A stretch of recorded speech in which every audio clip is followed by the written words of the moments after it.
জাতীয়করণের ঘোষণা দেওয়ার ৯ মাস পরও বাস্তবায়ন না হওয়ায় ফের রাজপথে ইবতেদায়ী মাদ্রাসার শিক্ষকরা। জাতীয় প্রেসক্লাবের সামনে থেকে সচিবালয় অভিমুখে শিক্ষকদের পদযাত্রায় ছত্রভঙ্গ করে দেয় পুলিশ। সাউন্ড গ্রেনেড ও জলকামান ছুড়লে আহত হন অনেক শিক্ষক। তাদের নেওয়া হয় ঢাকা মেডিকেল কলেজ হাসপাতালে। সাউন্ড গ্রেনেড মেরেছে, তারপরে আপনার জলকামান দিয়ে পানি মেরেছে।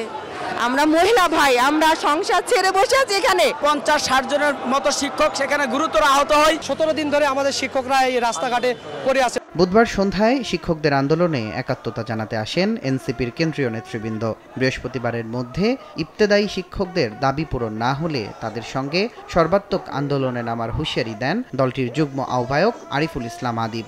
আগামীকালকের মধ্যে কার্যকরী উদ্যোগ গ্রহণ করা না হলে শিক্ষকদের নিয়ে সর্বাত্মক আন্দোলন করে তুলবে জাতীয়।